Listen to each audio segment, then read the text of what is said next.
Run it up, then run it back. Run it up, then run it back. Run it up. Hello, and happy Monday. Welcome to Run It Back here, FanDuel TV. Guys, how was the weekend? You have been sick, and I would like to commend Chandler for coming in even feeling under the weather. It's not great. I can't shake it. What do you think it is? I don't know. It's not. I'm not hungover. It's not. It's. What? I thought it was allergies, but it just will not go away, man. And Lou, I appreciate you today. Going to be a very serious. Oh God, you're really doing that? I'm telling you. Wait, that's a real thing? Yeah, I stole it from my 3-year-old daughter. Boogie Cousins will be on later. He can make us make sense of the world that we're living in, I'm sure. But we have a lot of hoops to talk about. Some of it's good, some of it's bad. We'll start there. Bucks, Celtics. Let's start with the bad. Are 2-8. 2-8. Of course, they lost to the Celtics, 113-107. It's a new low, right? And it doesn't seem like anything's getting back on any kind of a track. They were actually up 17 points at one point, and then scored 38 in the entire second half. I know we've been saying it's early, this, that, and the other. You can't do this, you can't do that. But panic-wise, in Milwaukee, has to be high. Yeah, they're panicking. And again, we've talked about all season long, this team, no one thought would be in this position right now. Everyone thought after the changes, after adding Damian Lillard, having another summer, another offseason, this team was going to take that step forward. And I know you can look to Chris Middleton being out, but it's hard to picture him being the savior of this team when we don't know which Chris Middleton we're going to get. And I look at Giannis. This is the team that basically he approved and he wanted. There's no way they didn't make that trade for Jrue Holiday and Dame without Giannis okaying it. There's no way they fired Adrian Griffin without him okaying it. So when I'm looking at this team, it's not in a situation where they're going to tank because they have good pieces. They have enough to win. That's why I think me and Lou all season long, whether it was them or Philly, we're like, they're going to figure it out. They're going to figure it out. Now it's like they're 1-3 at home. They don't defend. They're bottom 5 of every statistical category. So it's tough when they're horribly, rebounding the ball. They're a bad defensive team. They're a horrible transition team. So they're not doing anything really good. And so it's hard not to look at a possible trade or another coaching change. But they're really going to pay 2 coaches. So and it's They'll be on that third. Yeah, it's a way worse situation than it was before when they did make a move for Adrian Griffin to replace him. So. It's a bad situation. I keep looking at their roster and the talent that they have, thinking that they have enough to eventually start turning this around and winning games. But man, this is a brutal start that I did not expect. Yeah, when I watch them play, I just see them stagnant. Right? It's a lot of ISO basketball. It's a swing. Everybody's watching. There was one possession I watched. They literally had 4 guys just standing watching Damian Lillard dribble the basketball. Nobody's cutting. Nobody's moving, slipping out, giving him an opportunity to have somebody to throw the ball to. This is a team that's in the bottom 3 in assists, and it shows. So offensively, with the weapons that you have, for them not to be playing together, that's glaring. And then on the other end, they can't get stops. So you got a recipe for disaster here. I thought they had enough talent to turn this thing around to get going. At this point, at 2-8, who knows what's the ceiling for this group? I don't see it. I thought they had enough talent to at least get them over the hump to be competitive. I'm not seeing that at this point. It's more confusing, too, because you look at this roster, you look at these proven players on this team, and then you look at the record, and they have the same record of teams like Toronto Raptors, Washington, Charlotte. These teams have better records than them, and they're almost trying to lose to be in these Cooper Flag, sweepstakes. So it's very head-scratching. It's very mind-blowing because, again, there's no way that their defense, to me, that's an effort thing. They have too many good, capable defending players on their team to have these bad of numbers and to be giving up this many points night in and night out. And then when you look at the coaching, Doc's big adjustment is to insert Andre Jackson into the starting lineup, which I respect the effort. And I think you do have to keep tweaking things like that because when something's working, you can't just keep doing the same thing over and over again. And I feel like at least that was a minor adjustment he made. But it's hard not to look in the future and look at a possible trade or a change at the top.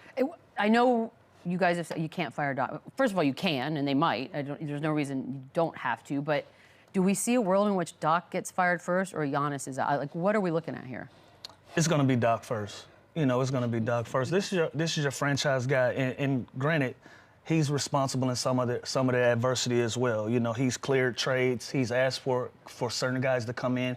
He asked them to make a big splash. He was a part of the coaching change originally that brought Doc in.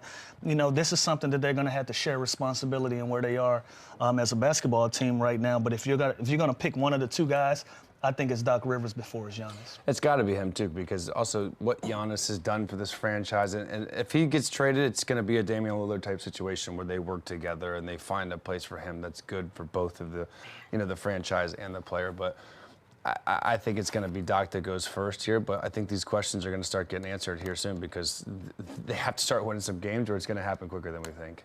By the way, you guys look absolutely lovely up against that Milwaukee backdrop. It's like you planned it. It's a very beautiful color scheme. Well done. Different shades of green. Yeah, no, it's like, it's pretty. It's good for the eye. There was a moment, you can call it funny, you can call it awkward, you can call it odd, but here it is between Giannis and Jaylen Brown.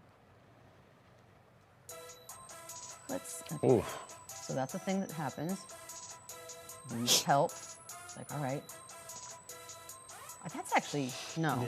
Yeah, you know what? That could have been a flagrant too. That was pretty dirty. But here's the moment where I'm like, what the hell is You know going on here? That is so dorky.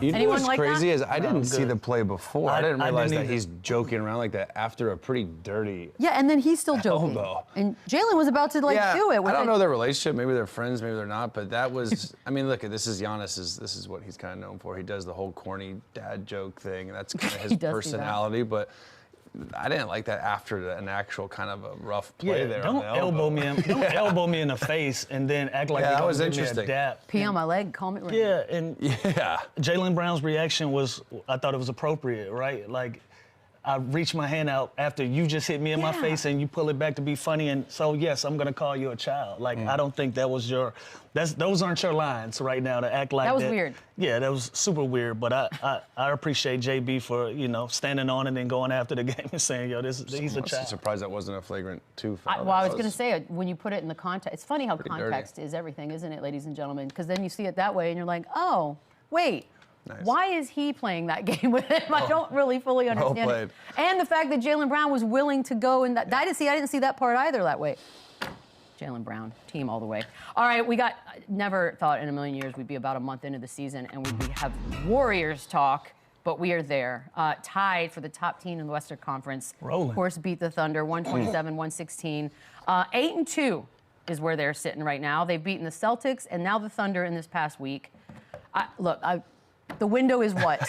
What are we looking at? You know what? I'll be the first to admit to. I didn't write this team off fully, but I did not think they would be, 8-2 starting off this season first in the Western Conference. And to me, this is the most surprising team of this season thus far. and again, no Clay, Steph and Draymond a year older, but they did add depth. And Steve Kerr has on record saying this is the deepest team that they've had. And when you look back, they have additions like Buddy Hield, who's having a career year, Kyle Anderson, DeAnthony Melton now is back.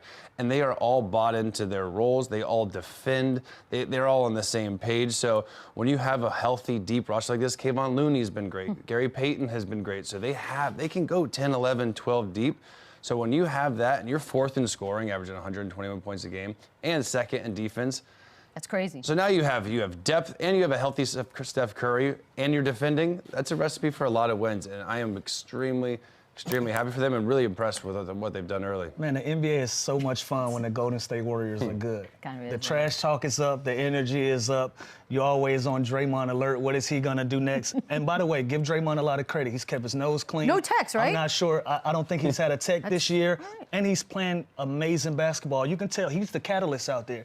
He's the one that's running the offense. He's playing in the middle of zones. He's playing in the middle of defenses, getting the ball out to shooters, and they're just playing an exciting brand of basketball. And when Chef Curry, when Chef Curry is cooking like that, the You have NBA, to speak slower because you might say something wrong. the NBA is a much better place when the Golden State Warriors are there and they're being that wild card. We always talk about, last couple of seasons, we've talked about Phoenix. Yeah. We've talked about the Clippers. We've talked about the Lakers, Dallas, even the emergence of OKC.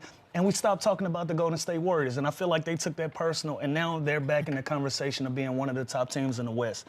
It adds to, the competitive balance of what's going on in the West, and it's super exciting. It's must-see. It's also because I don't think anybody really wanted to see Steph Curry just stuck on a team for whatever the years would be, just floundering. This is a surprise I think most people are welcoming. The next bit of news, though, is a trend that sort of occurred over the weekend. Not great. Injuries galore. This one, CHET HOLMGREN, had a big moment in the first quarter where he took a hard fall, and it was confirmed last night he's going to be out 8 to 10 weeks. with a hip fracture. Ugh, Lou, how big is this for that team?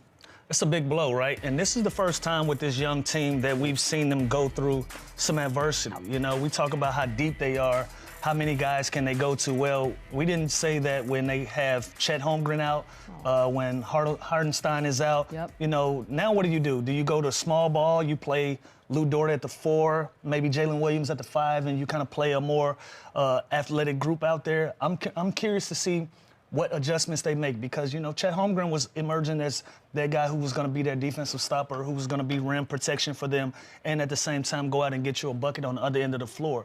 Now with that being out, with Hartenstein still being out, where do you go on the inside? Do teams start attacking you? Do you have to play a different style of basketball? So I'm curious to see where they go from here. Yeah, and this is why you kind of hold your breath when you see a guy like Chet, when you see a guy like Wemby, that type of body frame. It's hard, and a lot of guys have fallen like that, and this is nothing against him. This is a freak accident, but that is where you have that level of concern when you have him playing the 5 position, you have him banging with these bigger, stronger, physical guys every single night. It's going to take a toll. So this is unfortunate. He's been having a great start to the season. He is their defensive catalyst, altering shots, blocking shots, and this was a nasty fall. And there's nothing he could do to change this. But that is just why it's scary when you see a guy with his frame playing this position. It's tough. I do think they need to make a move because they need to add some beef. They need to add some beef, and with Isaiah Hartenstein out, hopefully he's coming back here soon. But this is the problem that was the concern about putting him at the 5 instead of the 4, where something like this could happen. And now that it's happened, you feel for the dude, and I love how he's taking it, you know, lighthearted on Instagram and kind of making fun of himself. He's still making the layup there, but yeah, he was not happy about that. Yeah, but this is tough. But again, you make a point. What are they going to do with the Jokers of the world? What are they going to do with the ADs of the world now? Even the Wembys, you know, they got so many different matchups in that Western Conference that with these 2 guys being out, it's going to create some problems for them, you know, in trying to get that rim protected, especially with the style of play that they have. Well, the reports are Hartenstein in maybe the next 10 to 14 days could be returning, so we'll see if that ends up panning out. Long time. Feel-good story of the season, of course, so far has to be the Cleveland Cavaliers, 11-0, 12th team in NBA history to start out with that number. Their next 4 games are at the Bulls, at the Sixers, against the Bulls, against the Hornets. Jeez. Can we get a 15-0 squad here, Chandler? Yeah, who am I to say no? Listen, this is a team, say what you want about them being contenders or what. Now, this team is now flirting with history. Like, this is a team that has an elite backcourt that are playing. They don't even play a lot of pick and roll, which is interesting now. Today's offense, today's basketball, it's a lot of ISO, a lot of pick and roll. This is an offense everyone's touching the ball, and I think the big question for this team was obviously health. Last year, when you look at when they were healthy, they were one of the better teams in the NBA. This year, they're fully healthy. All they're missing is Max Strus. They have some dogs on that bench that come in, and they have been productive, going 8, 9, 10 deep. And the big question to me was Evan Mobley. I think when he was drafted, he had the high hope. He had a lot of expectations, and now he has officially taken that jump. He is playing more aggressive. He is dunking everything. They were making jokes in the postgame the other day. What's the difference? It was like Evan Mobley's playing mad. Evan Mobley's playing aggressive. That is the version of him that we expect to see, an all-star level player. And they're having fun, man. It's insane, the start that they got. It's like must-see. Like, I didn't think of Cavaliers, but I'm like, oh, it's a must-see game, Lou. Yeah, he's averaging career high in points, and the defense, of course, is up as well. So, you know, again, we do this thing mentally, I think, sometimes when we visualize teams we could see making it to the finals or being real contenders. The Cavs seem to always have a little bit of an obstacle on that. Is he the X factor to move it forward? Yeah, he's going to be the guy, especially when you have 2 dynamic guards, you know, and Donovan Mitchell and Garland, I'm sorry, my mind slipped me, but when you got 2 guys that can go downhill, that can create their own shots, and you can eat off the glass, or like yourself, I can go downhill, I can create for myself, and you know, we just talked about CHET HOLMGREN being one of those guys. You have to guard this. You know, he's shooting threes, he's going downhill, he's attacking that basket, he's going to be that 3rd guy, he's going to be that dynamic guy. So, you know, when you say that Evan Mobley is the X factor, I'm looking at this schedule. You know, Bulls, 76ers, Bulls again, Hornets. It's like, what we call these? These are trap games, right? Yeah. Because you look. It sounds easy. It sounds easy. easy. And the cup starts Tuesday, so it's like, ooh. And this is the part that we're forgetting. there are teams like the Bulls and like the Hornets that are on the bubble trying to get better, trying to be in the conversation. They're looking at this as an opportunity to prove themselves. So when you know what you're going to get out of your guard play, Evan Mobley is going to be that guy that's going to keep you honest, that's going to be that X factor, that's going to get you through this part of the schedule. And the team is averaging 123 points a game. They're first in scoring, and they're a top 10 defense. So when you have that is a recipe for a lot of wins, because they can do it on both sides of the floor. They're versatile, they're deep, they have it all. Looks like they like each other. I think there's value in that. All right, we got to take a quick break. When we come back, he's back. Where did he go? Oh, there he is. DeMarcus. Boogie Cousins. I'm digging that hat, bud. I'm digging that hat, big cuz. Got it up and it's stuck. Get on my level. Watching the people try to get there and to stand. Chandler always says, why bother? Boogie Cousins is back. Good morning, good day, good Monday. Good morning, good morning. We started the show talking about Giannis, and I'll just say, not a lot of fans up here of the corny dad humor, so I can't wait to get your take on that. But they're 2-8. So basketball-wise, you've played with him. Is he a good leader? Is he a vocal leader? Like, what do you think's going on in that locker room? I have had the opportunity to be teammates with Giannis, and from my opinion, I think he's a great leader. I think he's shown that before with, their championship run before, but, throughout a career, you face a lot of different challenges, and I think this is just a new one for him. I think this is a situation where he's going to have to, do some self-reflecting, because it is well known that a lot of the decisions made with the Milwaukee Bucks as of lately were signed off by Giannis. So with that being said, this is going to take some soul searching. I think this is a fixable situation, but it starts with their leader. And, maybe style of play may have to change a little bit more. Maybe, passing off the offensive load may be an option as well. It's a lot of things that can go into consideration to try to help fix this situation outside of making moves and firing coaches. So Yeah. I think it is fixable, but it starts with the leader, and that's Giannis. Boogie, let me ask you, because it was made public that, now in today's NBA, everybody does a mini camp. Your main guys, they're going to put a camp together somewhere where guys can get together and start building that camaraderie. With a team like Milwaukee, where they had their struggles with chemistry last year, and then them not, either Dame or Giannis, one of those guys not putting a mini camp together. What do you make of that? Like, if you were in that locker room, part of that Bucks team, and you guys didn't get together, how would that made you feel as a player? It definitely would have been concerning, especially with the way, the season ended for them the year before. Obviously, their biggest issue last season was the chemistry. So you think that would have been something that was addressed or attempted to be addressed in the offseason. Obviously, you want your two foundational guys with a better chemistry, a better flow, just a better understanding of each other.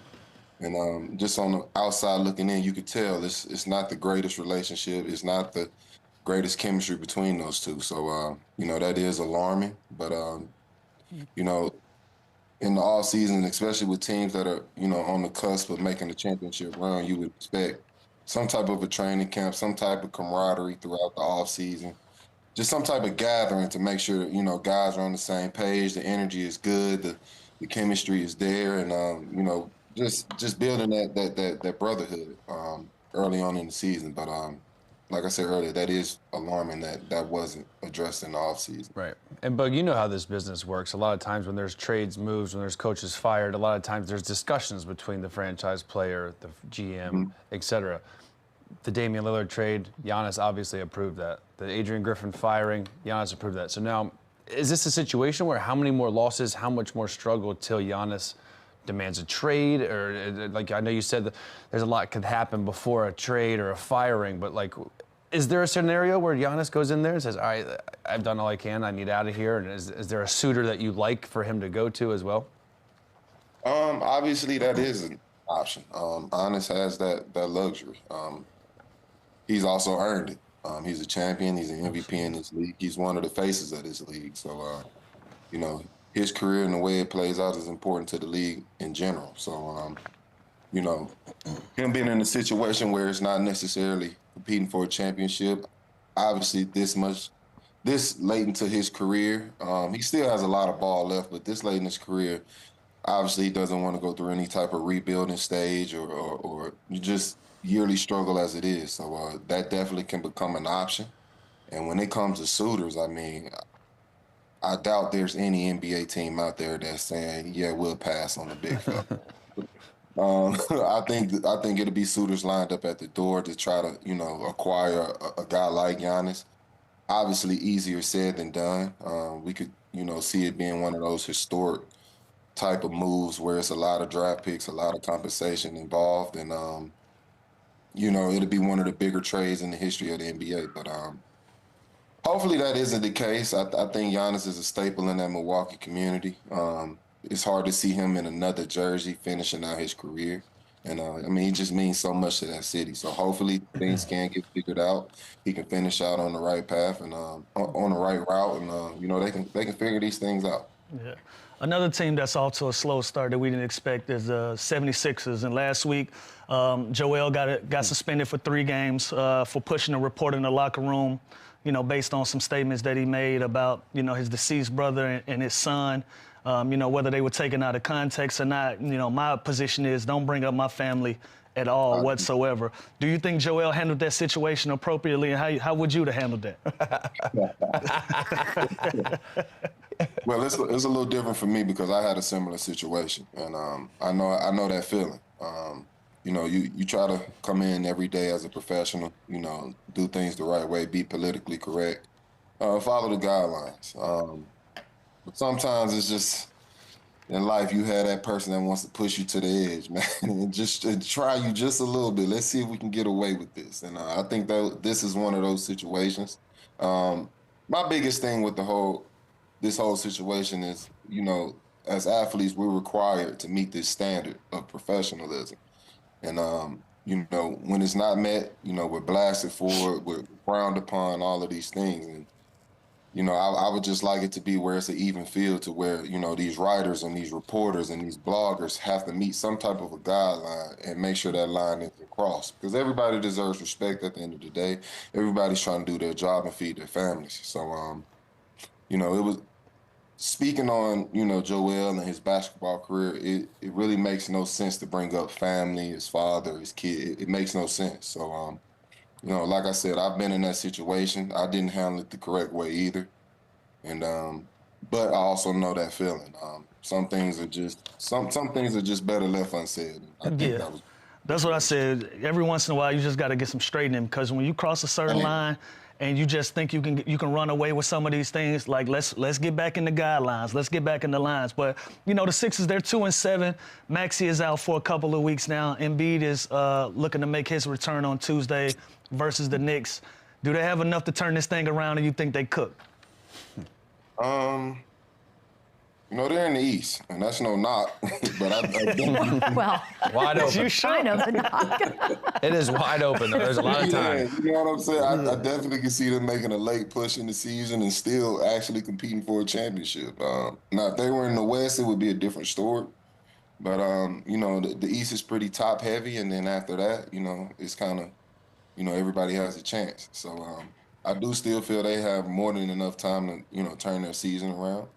And once everybody is healthy with that three-headed monster and EMBIID, PG, and Tyrese Maxey, I think they got more than a chance. Yeah. So obviously it's not, a good look early on in the season, but they can definitely turn things around. But the good thing with Philly is, too, their issue is health. Like, they can always look back and be like, we never had our big 3. Joel wasn't out.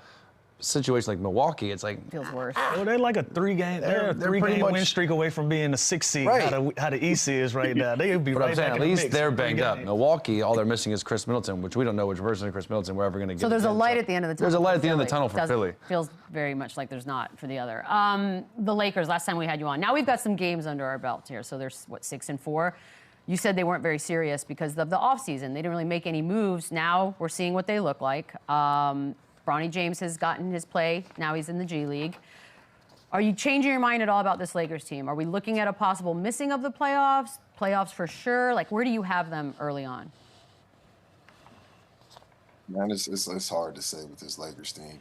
Obviously, when you have talents like LeBron James and Anthony Davis, it's hard to speak against that. But just the build and the makeup of this team, it doesn't really read long-term success. They do have some good pieces.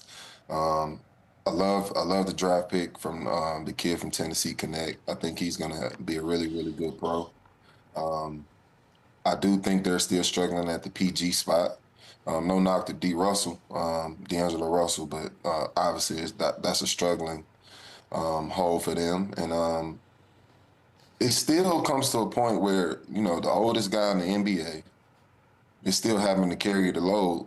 Outside of Anthony Davis, LeBron James is having to carry the load every single night. And one, that's just unfair to a guy of that age. Two, it shows you, the talent behind after those two guys is kind of a drop-off, which is a part of the issue with the Lakers. So I do think they need another piece to even have a chance at competing. But obviously they'll remain, a competitive team. They have two of the top talents in the NBA, but I just don't think it's enough. Yeah, you mentioned AD. You played with him for a couple of years. Young Anthony Davis in New Orleans. Dude's averaging 31, 10.5 rebounds. He's efficient. Is this the best you've seen him play since then, or that bubble year maybe with the Lakers? Because he's cooking. Man, yeah, I would say this is, one of his hottest starts. I think from if we had to decide on MVP right now, I'm picking Anthony Davis. I think he's playing lights out basketball. He's dominating on both ends of the floor. And these are things that are well known about AD. It always falls back to his health. We know he's one of the most talented guys, to touch the basketball, but his concerns are always health. And I believe he just got banged up the other night. So his eye, right? Yeah. Yeah, his eye. So that's usually the concern that goes with Anthony Davis. I pray that he can, have a healthy season. Obviously, I'm biased. That's a good friend of mine, and a guy that I support. But at the end of the day, I just don't think it's enough after those two guys. And when you throw health into it, it's really going to be a struggle for that team. It's probably a fair assessment. Yeah, no, it's fair. Boogie, over the summer during the Olympics, Steve Kerr called hell by not finding some minutes with Jason Tatum. They just recently played in Boston. He got the boo birds, and he waved, he acknowledged it. Do you think Jason Tatum had a reason to be salty, and was his revenge game kind of anticlimactic with how it went? To answer that question from Jason's perspective, he has every right to be upset. For sure. He had an incredible year. He's a champion. He's done all these spectacular things this past season. So to then go to the, that summer event, represent your country and, not get any minutes, obviously that sucks for him. So he has every right. I love the way he handled it, though. But on the flip side of things, I've been a part of Team USA. I know how that thing works. I know how, you got to kind of wait your turn. When those veteran guys that have been a part of that program for years have their chance, they're going to get their chance first. It's no disrespect to the guys coming up underneath. That's just how Team USA works. And, Jason just so happened to be a victim of that moment. But, I think he's going to have plenty more moments to represent the country in the correct way. I do understand Celtic fans. Y'all just came off a championship. Jason Tatum's, 1, 2, 3 best players in the world right now. So it's definitely understandable, but you just got to kind of understand how Team USA works, and he was just a victim of that. But what's crazy, though, is if it were the other way around and Derek White or Drew Holiday didn't play, I don't think the Celtics fans would have booed Steve Kerr. You wouldn't hear a word about it. It's because there's expectations of Jason Tatum being the man, being an All-NBA talent. He was only top 5 All-NBA this year. How you don't find? That's what I'm saying. But you got to build a team around him. But you find minutes for the role players on his actual Celtics team, but you don't play the All-NBA guy in the Olympics. That's to me you think where Steve Kerr just doesn't like him. I think there's something. Is that what's happening? Doesn't make sense. Hey, Boogie, from Joe Mazzulla saying they need to bring fighting back, which I thought he was tripping because I'm like, bro, you got to invest in a bully. Like, if you want fighting to come back, you got to invest in you a bully. From that to last night with JB calling Giannis a child, you think the league is better when they got legit rivalries going? I do. I think that's a huge part of sports. I think that's why, myself, you guys as well, grew up, loving this game. We grew up on the rivalries. We grew up on the, players not liking each other and leaving it all on the floor, things of that nature. I think that's a valuable part of sports. If I was running things, obviously I wouldn't mind a, little 2-minute fight session, something like hockey. Give guys a few moments to, get it off their chest and get back to the game. But I think it's entertaining. I think it's great for sports.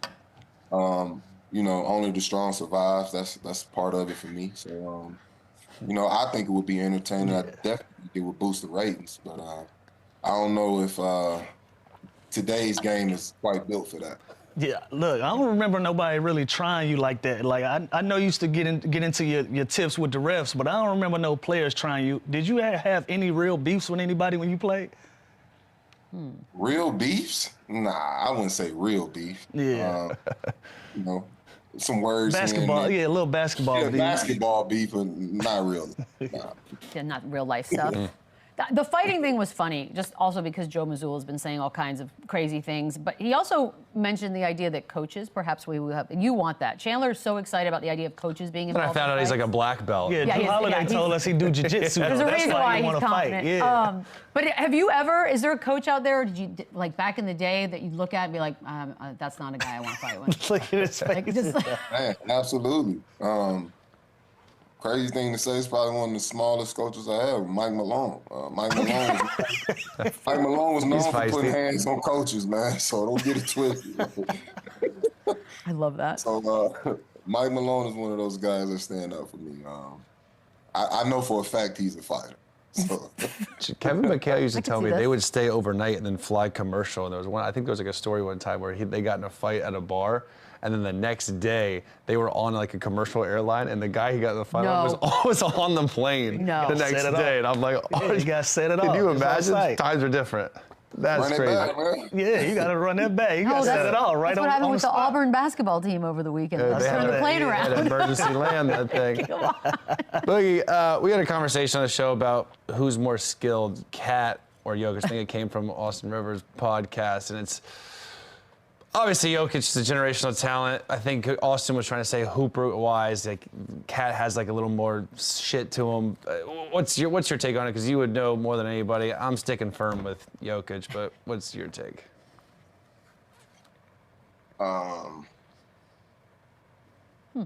Yeah, I'm gonna go with Jokic. As far as the passing, the ball handling, obviously when it comes to Jokic ball handling, there's not a lot of flash to it. He's more like a Sam Cassell of big man. He'll back you down all the way down the floor type. But with that being said, it's not a lot of flash to Jokic's game, but obviously it's a high level of skill to dominate the way he is with the lack of athleticism. And when it comes to Cat, I by far think he's one of the greater shooting big men in our league. And outside of that, there is a good handle to him. I don't think it's too much flash to his as well.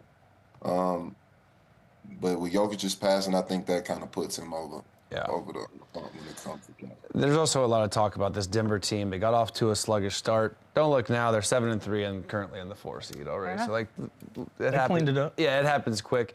Michael Porter comes out and says this is kind of like their last chance. They might have to break this band up if they don't win a championship. Do you think that this is kind of their window is closing to win another championship? I do. This is a smaller market team, so obviously it doesn't quite run like a Lakers or a Celtics or a team of that caliber. So I do think their window is slowly closing, but it doesn't mean they don't have opportunity to run it back with a different type of group. When you have a talent like Jokic, and that's your foundation to build around, I'm pretty sure that front office likes his chances, and I wouldn't necessarily call it a blow up. It'll just be more like retooling.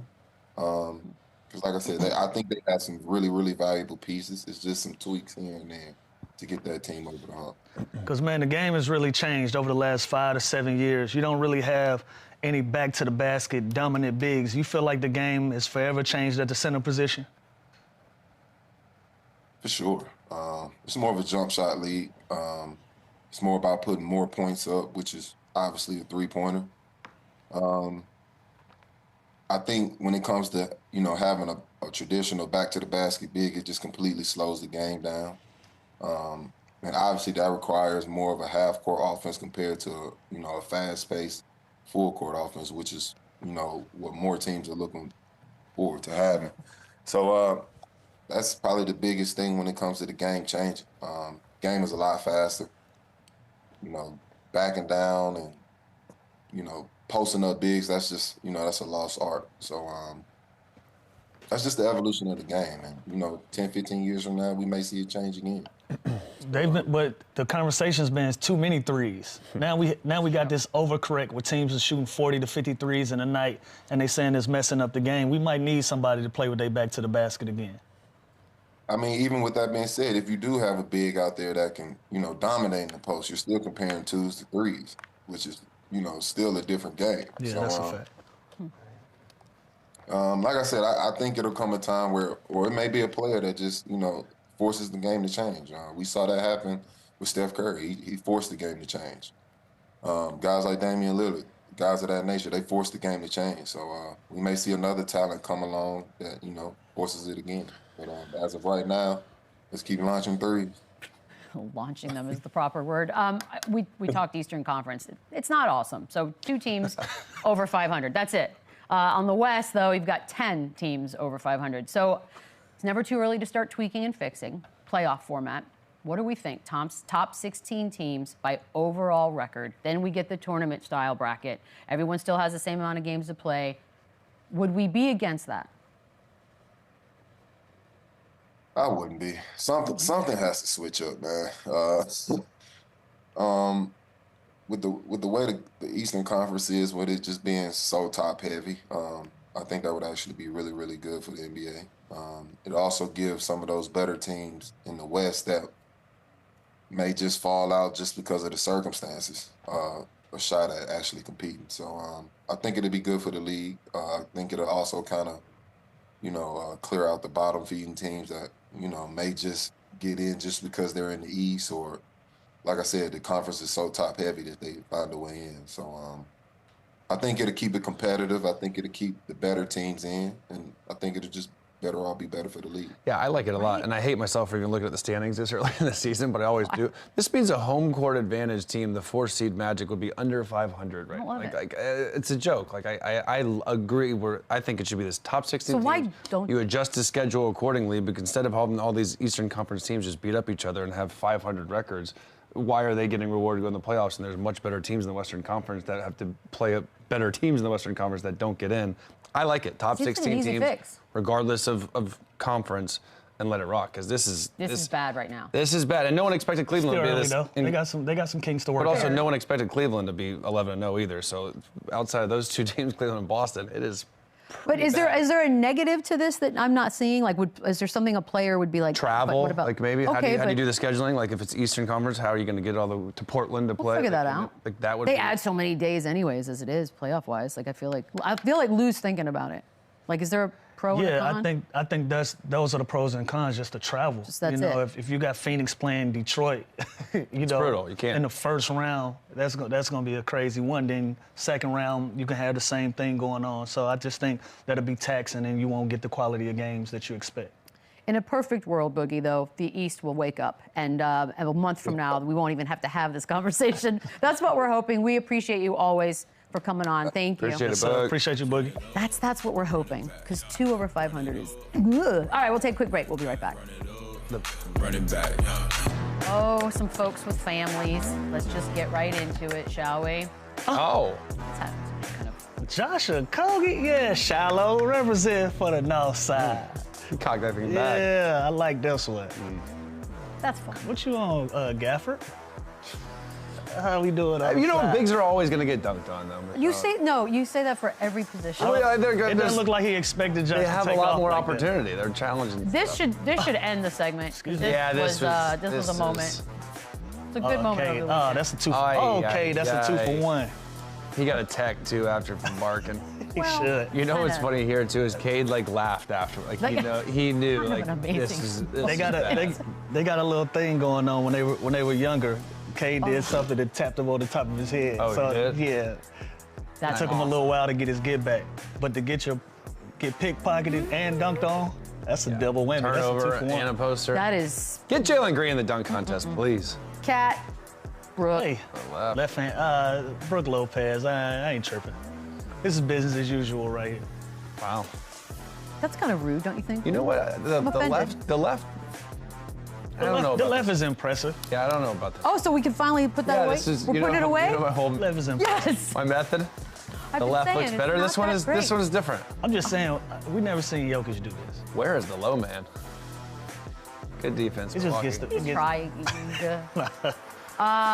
You can have a double Oh. block. Here we go. That's fun. What does a double block mean? Oh, that's what it means. Exactly. It means he's not finished yet. He's got more. Although they lost to the Sheesh. Jazz. I don't love that. Come on, John. John I don't Collins, love man. that. You fly too high. Yeah, you gotta go. Don't let strong Wimby. on that. Yeah, he got to meet you How at are the you top. going to go? How? Well, you just gotta go Because through him. I jumped this high off the See ground. what Wiggins just did to Chet? That's what you gotta do to Wimby. Yeah, you Right gotta through go his for it. chest. Got to go for it. I mean, it could knock him down. Same He worries. tried. He tried. It didn't work. Let's see. Jonathan Isaac. Good to see him healthy. I saw Guys this have more live the other surgeries than day. me. Really? Oh, he's had so many surgeries. How many surgeries are we talking? A lot. 20? 15? Big time 4? service. Good to see him healthy, hooping. You're not giving me any numbers. I can't be impressed or not. I don't know. Less than 7? No. Wow. That's a No. surgery. Koulibaly! Have a year. Same game. Oh, Uh-oh. put him Oh. Right to, See, oh. like that looks better. That- The left looks better. Well, that just all in all looks And he had better, him on though. the skates. The whole thing was cool. This kid's just Look like a young Lou. kid is Nah, one of the only things I that ain't Wizards got off can the look ground forward like to. this in 15 years. That kid's Okay, just but he is very young, Lou. come here. Like, that's, A lot yeah. of lefts. I know, but that is a lefts. different, completely lot of different left-hand dunks, vibe. right? Be at the nail, Franz. Love to see Jalen it. Green one, though, wins the weekend. Yeah, Jalen Green Don't won. Man it's up. close. All right, we'll take a quick break, come back, wrap things up. We're gonna go ahead and take a look at the Cup begins tomorrow, which I need more promo. I feel like I'm not feeling it yet. Maybe when we see the crazy courts, but we're gonna start with the Eastern Conference brackets, give you some odds, take some picks. We'll start with the East A, if you will. You got New York, Philly, Orlando, Brooklyn, and the Hornets. There are the odds as they are right now. Who's coming out of this one, Chandler? Give me the Philadelphia 76ers. I think Joel is going to be back soon. I think he's going to give him a boost. I hate that Tyrese Maxey's out. Also, let's be fun here. Let's not pick. We can't pick a favorite. Oh, okay? so we're just eliminating Can't pick a favorites favorite. off the bat? All right. So now give me Philly. I think they're going to find something here. It's going to be just the boost that they need for the rest of the season. The Nets then. I'm consistent. I've always said that I like to hit home runs. Give me the Brooklyn Nets. I think for this tournament, you need a young, hungry team that cares about an extra $500,000. I like the Brooklyn Nets for this one. They're gonna play hard. And they probably want a free trip to Vegas, man. I like great point, Brooklyn. too. Let's go Brooklyn. By the way, and if you're not watching, Brooklyn's actually kind of fun. Like they're in That's the what I'm game. saying. So You need a team like that. Now this is Come an on. interesting. All right, here you this go. is an interesting Take it group away. here. Give me the Miami Heat. Really? Plus 250. I think that they need this. I think they're going to start figuring out. Tyler Hero's looking like he's back. He's in rare form. I think this is a great opportunity for them. Bucks, I mean, I don't know how they're Why the would you favorite. even? I don't know how they're the favorite after what's been going on with them. Great point. Why are they the favorites? Pacers won it last year. They're a tricky one, but give me the Miami Heat in this bracket. I don't know about that, Pitt. Give me the Pacers There you again. go. They love this tournament. The way that they showed up last year, I think they put too much energy in the tournament last year. So give me them on returning back. I like the Indiana Pacers in Group B. All right, we keeping track of this? I hope we are. The East C, I don't love this because you have the Celtics and the Cavs. Yeah, the NBA messed this up. This is a because mistake. This just shows you that they didn't think the Cavs. They didn't think the Cavs were going to be this good. Very rude. So now what do we do with this? I Wait, got you the start? Cavs. You do? Okay. Yeah, I feel like I have. I love like this. the Cavs. They're rolling right now. They're young enough to still care about this in-season tournament, this Vegas. Emirates Cup. Right. If you're in Can we go to Cleveland, Vegas? a good trip to Vegas would be good for you mid-season. Give me the Cleveland Cavaliers. And I love the idea of this tournament. Like the Pacers last year, I don't think they had realistic expectations of winning the NBA championship, but this gives them something to strive. This gives them goals. I think Cavs are in a similar position that the Pacers were last year. But they're Obviously, also a much very better- loose. Yeah, a much better start. This team, I like Cleveland. Like, Those they're are great just- odds too. They're just playing. All right, West A. kicking things off. There are your odds as they are. Timberwolves atop this one. Chandler, who you got? Give me. I'm either going to go with the Clippers or Rock. Give me the Clippers. Plus 320. James Harden's playing. You just decided. Yeah. A lot of thought went into that. Yeah. Give me the Clippers. James Harden's playing at an elite level. Norman Powell playing at an elite level. Not Him in the starting lineup. Turns out he should have been a starter his whole career because he is absolutely dominating, averaging 25 a game. Give me the Clippers. Come out of here. And James Harden loves him some Vegas. Give me. Put James Harden in Vegas. No, I mean, that is actually a good I'm one. gonna stay in California, time. but I'm gonna head north a little bit. Give me the Sacramento Kings. Houston. I watched Sac last night. I watched DeMar Saw your boy DeRozan. cook at the end of the I game. watched him make 5 straight shots in the same spot. So I'm high on the Sacramento Kings right now. Give me Debo and the guys. I'd like to be a side note. I'm putting Rockets for this one. Just a side asterisk. Speaking of that game, I'm listening to the announcers, and they're like, why are they not double teaming DeMar DeRozan? He did the same exact thing 5 plays in a row, getting and ones. It was crazy. His mid-range king. B. Who's picking this one? Chandler? I mean, it's got to be the Phoenix Suns, right? I think Phoenix Suns are. It's got to be the Phoenix Suns? I love them. With Kevin Durant out, it gets a little tricky. No Chet for Oklahoma City. No The Chet. Lakers could sneak this one again. Who's going to take the Lakers? Are you? I'm for sure gonna take the Lakers. LeBron James in Vegas. He feels like he's on the strip. This is his thing. He's gonna put on a show. Give me the Los Angeles Lakers. Phoenix Suns plus 360. I think that's the best. I think that's the best team. I think Chet being out. That's big. Chet and Isaiah being out. How are they going to guard anybody big? You might get Isaiah for the final if they make it that far. They're going to struggle. They're going to see it. You're going to see them struggle a little bit. LeBron James is Wayne Newton on the Vegas Strip. Well, that is a reference I had not on my bingo card. West C. Okay. Oh, this is a tough bracket here, Louis. Toughie. Nah, not to me. Really? Okay, then I'm you staying go. in California. Give me the Golden State Warriors. No, you're not. Again, when you talk, California-friendly. we're talking about showmen. We're talking about a market that you don't usually play in. You have an opportunity to excite new fans and play in a different environment, a different arena. Steph Curry is going to show up, show out. Give me the Golden State Warriors. This is probably the most balanced group, obviously barring injuries. Memphis without Desmond Bane, Marcus Smart, John Morant, tough. Zion now for the Pelicans. I got to go Dallas here. As good as the Warrior start is, Luka Doncic, Kyrie Irving, great backcourt. I think that they have the experience, they have the team. If the Nuggets, we can't go. Yeah, give me Dallas. Have you seen what tomorrow, the return of Clay, what they're giving to the crowd? Captain Clay. God, I love it. Class act. I love it. I hope. I'm seeing that the tickets are nothing less than $1,000 in the lower bowl. Oh, that so seems reasonable. for sure, it's going to be a great turnout for Clay. Much respected. That video is going to be a tribute video for the ages. Shout By out the to way, we Clay. have Clippers Thunder tonight, which does take on a whole new meaning now with the CHET stuff. Clippers. Anybody? Yeah. it's- Clippers at I hate the injury. Thunder. Give me the Clippers plus 6.5. That's a lot of points for someone with no size down low. Okay. Zubac. Seem very serious about Zucci it. man will have Zucci his man. way. I'm rolling. I like that pick. Clippers? Both Clippers? I yeah, take I feel. Clips. I don't know. OKC, maybe this rally. I have no idea. But we made it through, guys. Whew. See y'all tomorrow. Run it up, run it back, run it up.